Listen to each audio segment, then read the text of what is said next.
Welcome to Zach English Stories. Mammon and the Archer. Old Anthony Rockwall, who made millions of dollars by making and selling Rockwall soap, stood at the window of his large Fifth Avenue house. He was looking out at his neighbor, G. Van Shalite Suffolk Jones. His neighbor is a proud member of a proud old New York family. He came out of his door and got into a cab.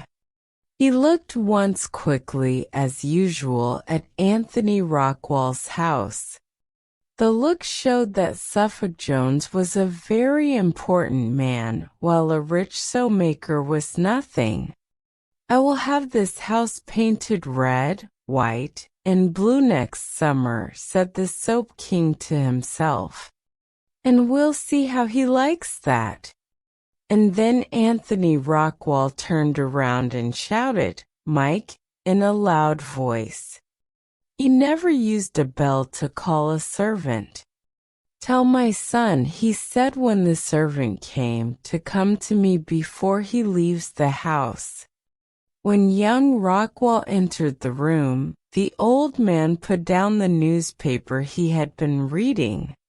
"Richard," said Anthony Rockwall, "what do you pay for the soap that you use?"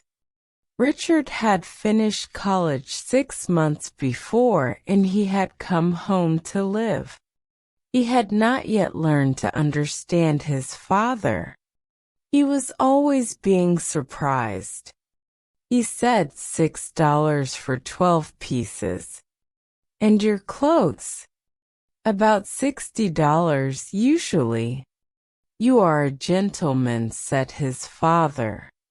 "I have heard of young men who pay $24 for 12 pieces of soap, and more than 100 for clothes. You have as much money to throw away as anyone else has. But what you do is reasonable. I myself use Rockwall soap because it is the best. When you pay more than 10 cents for a piece of soap, you are paying for a sweet, strong smell and a name. But 50 cents is good for a young man like you. You are a gentleman. People say that if a man is not a gentleman, his son can't be a gentleman, but perhaps his son's son will be a gentleman. But they are wrong. Money does it faster than that. Money has made you a gentleman. It has almost made me a gentleman. I have become very much like the 2 gentlemen who own the houses on each side of us.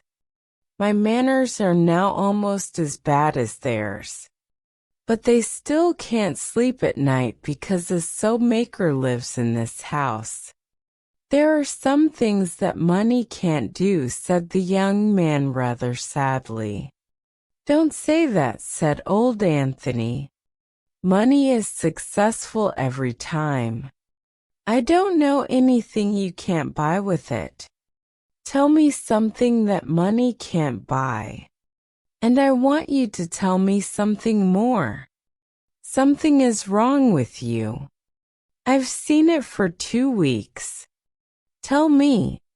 Let me help you.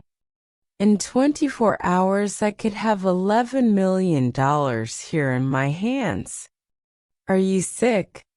"Some people call it sickness." "Oh," said Anthony. "What's her name? Why don't you ask her to marry you? She would be glad to do it. You have money, you are good-looking, and you are a good boy. Your hands are clean. You have no Rockwall soap on them." "I haven't had a chance to ask her," said Richard. "Make a chance," said Anthony. "Take her for a walk in the park.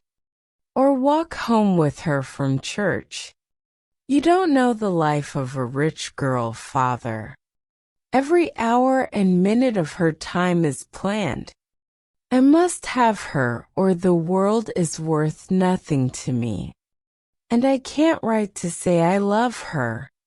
I can't do that. Do you tell me, said the old man, that with all my money you can't get an hour or two of a girl's time? I've waited too long. She's going to Europe the day after tomorrow. She's going to be there 2 years. I'm allowed to see her alone tomorrow evening for a few minutes. She's coming to the city on a train. I'm going to meet her with a cab. Then we'll drive fast to the theater where she must meet her mother and some other people. Do you think she would listen to me then? No. Or in the theater? No. Or after the theater? No.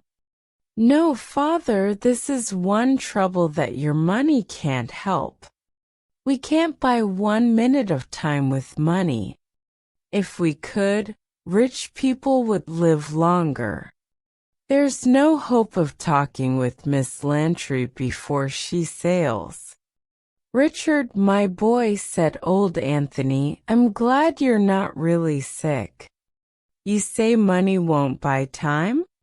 Perhaps it won't buy all of time, but I've seen it buy some little pieces. That evening his sister Ellen came to Anthony to talk about the troubles that lovers have. He told me all about it, said Brother Anthony. I told him he could have all the money he wanted. Then he began to say that money was no use to him. He said money couldn't help. Oh, Anthony, said Ellen, I wish you wouldn't think so much of money. Money is no help for love. Love is all-powerful. If he had only spoken to her earlier, she could never say no to our Richard. But now I fear it is too late. All your gold cannot buy happiness for your son. At 8 the next evening Ellen took an old gold ring and gave it to Richard. Wear it tonight, she said. Your mother gave it to me. She asked me to give it to you when you had found the girl you loved. Young Rockwell took the ring and tried to put it on his little finger. It was too small. He put it inside his coat in a place where he thought it would be safe. And then he called for his cab. At the station he met Miss Lantry. We must not keep my mother and the others waiting, said she. To Wallack's Theatre as fast as you can drive, said Richard to the cabby. They rolled along 42nd Street to Broadway and from there to 34th Street. Then young Richard quickly ordered the cabby to stop. I've dropped a ring, he said, getting out. It was my mother's and I don't want to lose it. This will take only a minute. I saw where it fell. In less than a minute he was again in the cab with the ring. But within that minute a wagon had stopped in front of the cab. The cabby tried to pass on the left, but a cab was there. He tried to pass on the right, but another cab was there. He could not go back. He was caught where he was and could not move in any direction. These sudden stops of movement will happen in the city.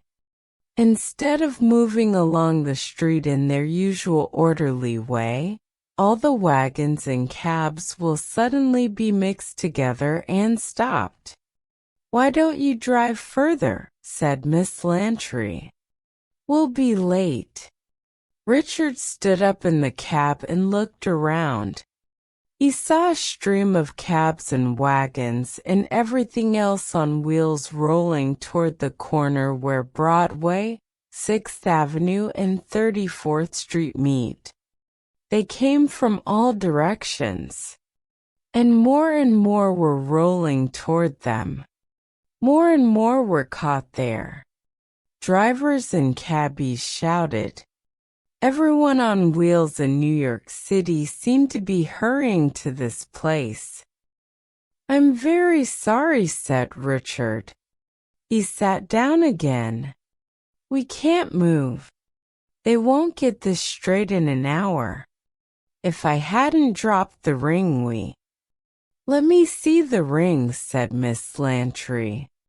"Since we really can't hurry, I don't care. I didn't want to go to the theater. I don't like the theater." At 11 that night, someone stopped at the door of Anthony's room. "Come in," shouted Anthony. He had been reading and he put down his book. It was Ellen. "They are going to be married, Anthony," she said. "She has promised to marry our Richard."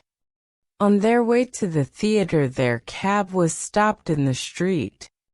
It was 2 hours before it could move again. And oh, Brother Anthony, don't ever talk about the power of money again. It was a little ring, a true love ring, that was the cause of our Richard finding his happiness. He dropped it in the street and had to get out and find it. And before they could continue, the cab was caught among the others. He told her of his love there in the cab. "Money is nothing, Anthony. True love is everything."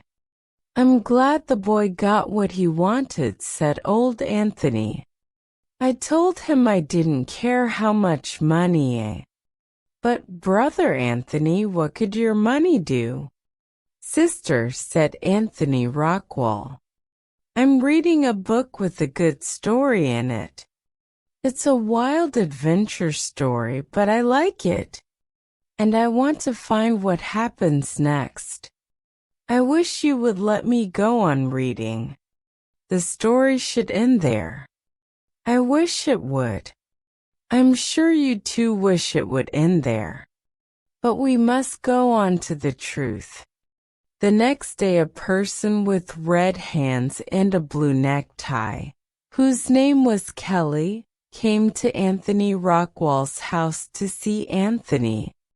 "That was good soap we made," said Anthony. "I gave you $5,000 yesterday."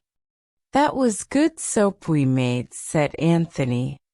"I gave you $5,000 yesterday." "I paid out $300 more of my own money," said Kelly. "It cost more than I expected. I got the cabs, most of them, for $5, but anything with 2 horses was $10. I had to pay most of the cops $1.50 I paid to 2, and the others $20 and $25. But didn't it work beautifully, Mr. Rockwell?" They were all on time. And it was 2 hours before anyone could move. $1,300, there you are, Kelly, said Anthony, giving him the money. 1,000 for you and the $300 of your own money that you had to spend. You like money, do you, Kelly? I do, said Kelly. Anthony stopped Kelly when he was at the door. Did you see, asked he, anywhere on the street yesterday a little fat boy with no clothes on? Carrying arrows. Kelly looked surprised. No, I didn't. But if he was like that, with no clothes, perhaps the cops caught him. I thought Cupid wouldn't be there, Anthony said, laughing. Goodbye, Kelly.